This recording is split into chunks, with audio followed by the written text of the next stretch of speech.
Hey YouTube, Mo Fish Yacker here again. Covered the kayak last video. Now we're going to do a new one here. This is on the bait tank slash live well slash dry storage unit that I built. And it's a whole project unto itself, so I wanted to do just one video on it. For starters, the canister, the actual tank itself, I'm sure everybody recognizes. I got the idea off YouTube. I'm sure everybody's seen it. That's the Vittle Vault. I think it's the large Vittle Vault. You can get it at PetSmart or any pet store. And this is the general configuration that yackers have been using to build bait tanks or live wells out of it.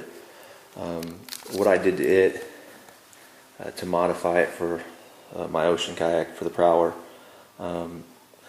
originally I was going to have it sit up against these two plastic ears that come up toward the center from both sides. I was going to have it sit behind them, and I thought that'll work, but it would be a bit of a reach, you know, to get bait and to get stuff out of it, or just to use it really well.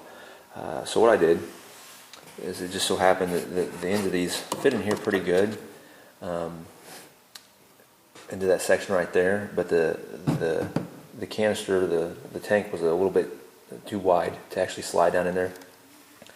So I took my heat gun and I heated the bottom few inches of the tank just to get it pliable again, and then I shoved it down in there.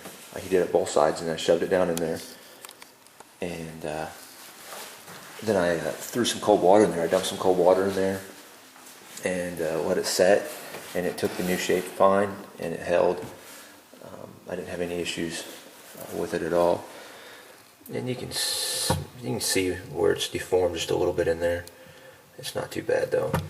But I moved it forward. I gained about 2.5 inches on it, bringing it forward, and yeah, I did shrink this front storage area a little bit, but I throw a big Stanley thermos back there, and I keep all my my fish grippers and pliers and different stuff in there. I can just lash to these eyes, keep everything in place.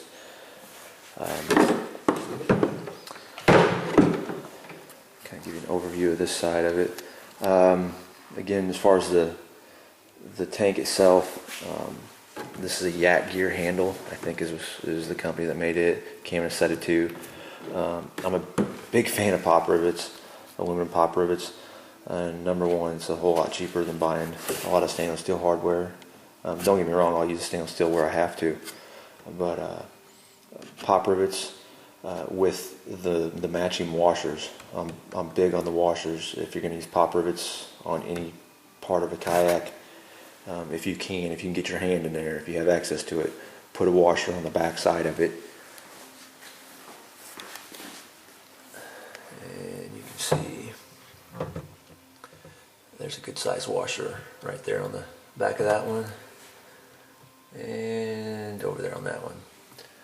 But put a good washer on it and they'll hold up fine. I've packed that thing around full of water and it hasn't even acted like it's going to move at all. So got these little plastic hooks riveted in, and everything on here, obviously because it is a tank that holds water, everything on here is gooped, so it's sealed up, it doesn't leak at all. These hooks back here are for this bungee right here. This bungee comes up around the rod holders and just locks into place like so. And this is the big bungee. I don't know what size they call it, but it's bigger than what I got some heavy duty bungee cords, 40-inch bungee cords at Walmart, and took the hooks off and used the cord. Front one goes on just like that, and it's secure.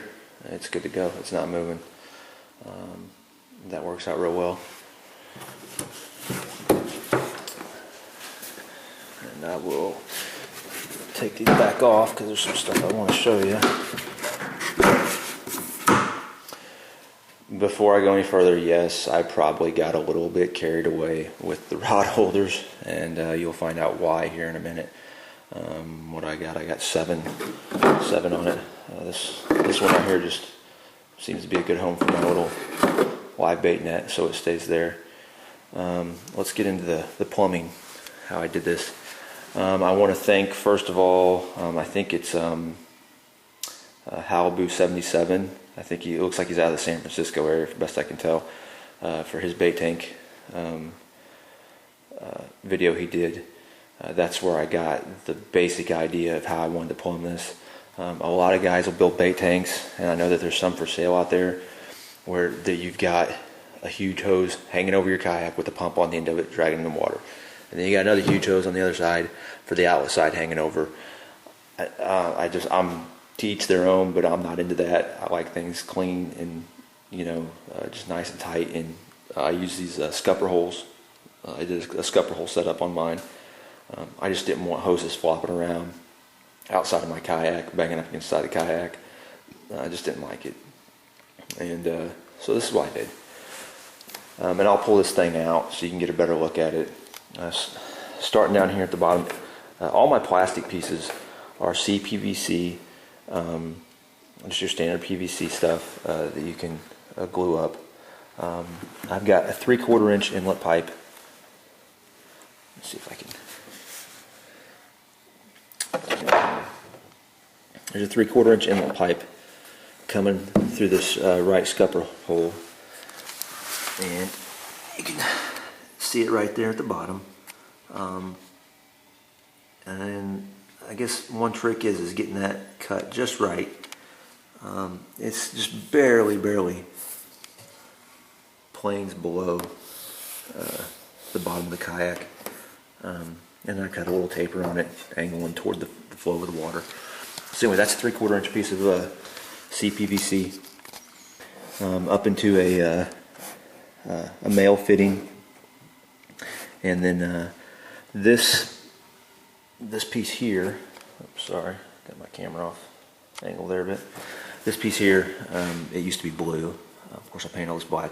This is a 3/4 inch check valve. That's all it is, just a one-way valve for priming it. So whenever I'm working the primer bulb here, still got a little water sitting in it.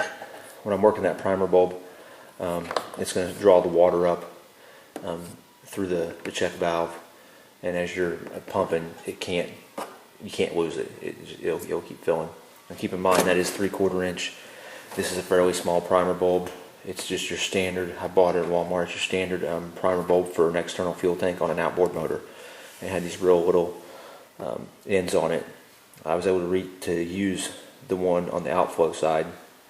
The one back here I took out, and here's a 3/4 inch female piece of PVC, and it's got this little piece of pipe in there that's glued into this side, and then just ran into this primer bulb, and then clamped up with a stainless steel clamp. So we've got the inlet pipe, 3/4, and then that threads into a 3/4. It's glued into a 3/4 inch male fitting, just threaded into the check valve, and then it's threaded into the bottom of my Johnson pump.